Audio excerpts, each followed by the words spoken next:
him talking about gospel music and demonstrating it to me when I was just this high. And of course, at that time, I was, anything he would advocate, I was all for, because he was the most entertaining guy I knew.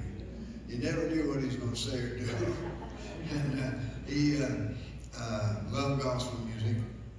And I wanted to make him happy. As a matter of fact, excuse me now, I liked to be around him so much that when I first started traveling on the road, I used to ask him to go with us.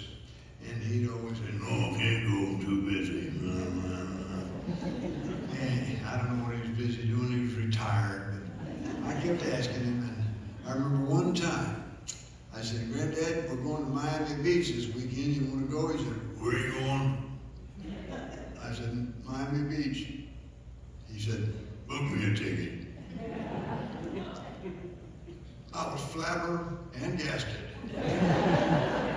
We went to Miami Beach, checked into one of those big high-rise hotels right there on the beach. I hadn't been in my room 5 minutes. Phone rings. It's the desk clerk. He said, "Mr. Stevens?" I said, "Yes." He said, "I'm just afraid you're just going to have to check out."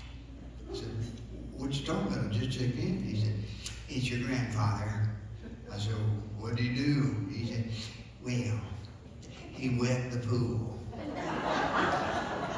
I'm thinking fast here. I said, "Now wait a minute. Are you trying to tell me that in a big 500-room hotel like this, with all these kids running around here, you trying to tell me my grandfather's the only one who wet the pool?" He said, "No, sir, I'm just trying to tell you, he's the only one who wet it from the high dive."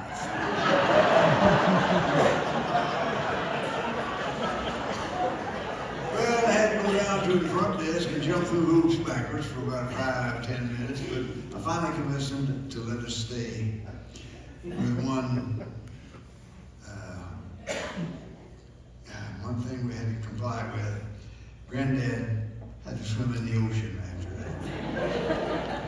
I had to swim in the ocean with him too. Guilt by association, I guess, I don't know. Anyway, I didn't mind that. Water's always warm around Grandpa, you know. Anyway, he was a lot of fun. He used to, he was the hardest guy to buy a Christmas present for you'll ever meet, ever.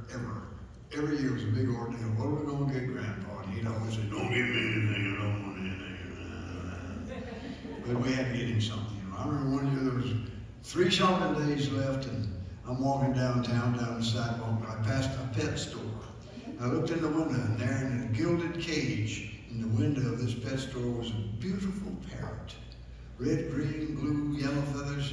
I walked in, I asked the proprietor, I said, "How much is the parrot in the window?" He said, $1,500. And I said, "Woo, thank you very much." And I started to leave, and he said, "Wait a minute." He said, "I know that sounds high, but let me explain. That parrot is a special bird.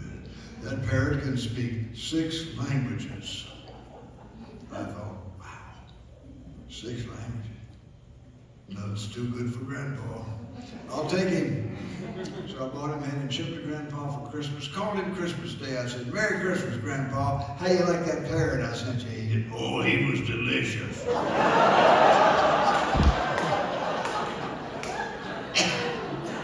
I thought he was kidding.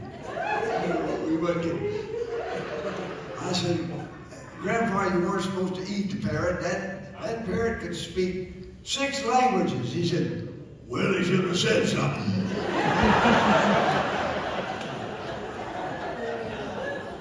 He had to come back for everything. Lived on a little farm down in South Georgia. Had a little pond on the lower 40 there, and there was a girls' college close by. Every now and then, some of the girls from the college would come skinny dipping in Grandpa's pond. Well, now he heard about this and heard they were down there one day, so he went out to his tool house and got him a bucket. And he's walking down to the pond. And the girls saw him coming, they all jumped in the pond up to here. One of the girls yelled out, "We're not coming out till you leave, old man." He said, "Oh, don't worry about me. I'm just down here to feed the alligators."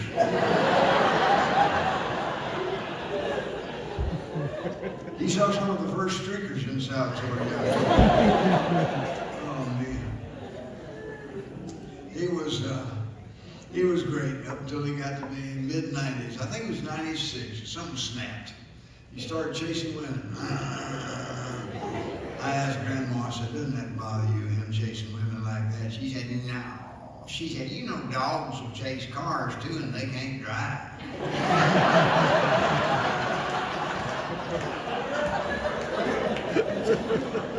But he loved gospel music, and I want to sing his favorite old gospel song.